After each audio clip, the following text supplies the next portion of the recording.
আসসালামু আলাইকুম ভিউয়ার্স।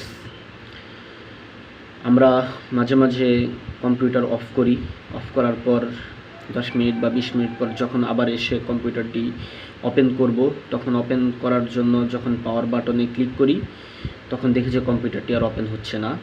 তো এই ওপেন না হওয়ার কিছু কারণ আছে, আজকে সেগুলো নিয়ে আলোচনা করব।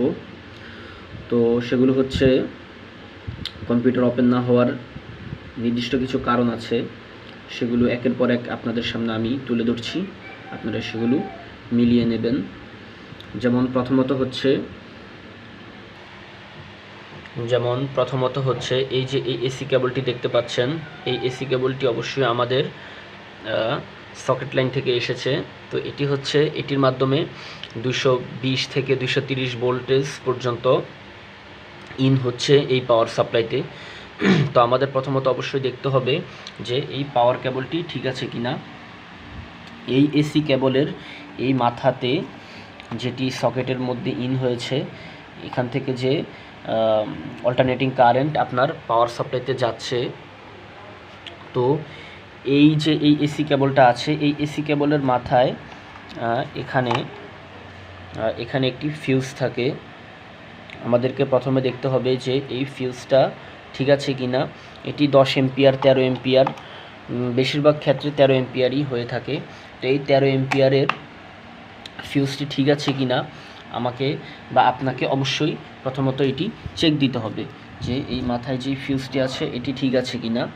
তারপরে আপনাকে চেক করতে হবে হচ্ছে আপনার পাওয়ার সাপ্লাইটি ঠিক আছে কিনা, আপনার পাওয়ার সাপ্লাইতে কোনো সমস্যা ছিল কিনা, বা আপনি বন্ধ করে চলে যাওয়ার পর এখন আবার কোনো সমস্যা হচ্ছে কিনা।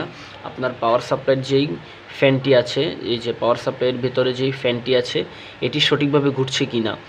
তারপর আপনাকে আবার দেখতে হবে আপনার প্রসেসরের উপরে যে কুলিং ফ্যানটা আছে সেটি ঠিকমতো ঘুরছে কিনা, এবং কি আপনার যে র্যামটি আছে সেই র্যামটি ভালোভাবে কাজ করছে কিনা, এবং কি আপনার যেই মাদারবোর্ড আছে সেই মাদারবোর্ডটি কোনো সমস্যা হলো কিনা, এবং কি আপনার মাদারবোর্ডটি সঠিকভাবে কাজ করছে কিনা। অবশ্যই আপনাকে মাদারবোর্ডও চেক করতে হবে, এবং আপনার CMOS মাদারবোর্ডের যেই ব্যাটারিটি আছে সেই ব্যাটারিটি ভালোভাবে কাজ করছে কিনা। মাদারবোর্ডের ভেতর যেই মসফেটগুলো আছে, ক্যাপাসিটরগুলো আছে, রিলে আছে, সেগুলো ভালোভাবে কাজ করছে কিনা, এগুলো অবশ্যই আপনাকে চেক করতে হবে। তারপর কিছু কিছু ক্ষেত্রে আবার দেখা যাচ্ছে যে কম্পিউটার ওপেন হয়েছে ঠিকই, কিন্তু উইন্ডোজ ওপেন হচ্ছে না, অপারেটিং সিস্টেম ওপেন হচ্ছে না। তো অপারেটিং সিস্টেম ওপেন না হওয়ারও কিছু কারণ আছে, সেগুলো নিয়ে আমি বিস্তারিত আলোচনা করব অন্য একটি ভিডিওতে। তো সাধারণত কিছু ধারণা দিয়ে রাখি, একটি ধারণা দিতে পারি এখন আপনাদেরকে, যে আপনাকে অবশ্যই উইন্ডোজ চেক করতে হবে।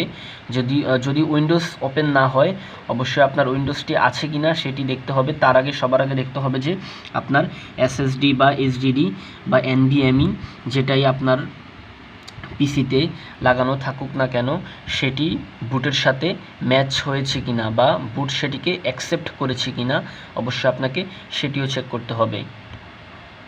তো এই হচ্ছে মূল কারণ পিসি হঠাৎ করে ওপেন না হওয়ার। তো দর্শক, সুস্থ থাকবেন, ভালো থাকবেন, এবং কি অবশ্যই চ্যানেলটি সাবস্ক্রাইব করবেন।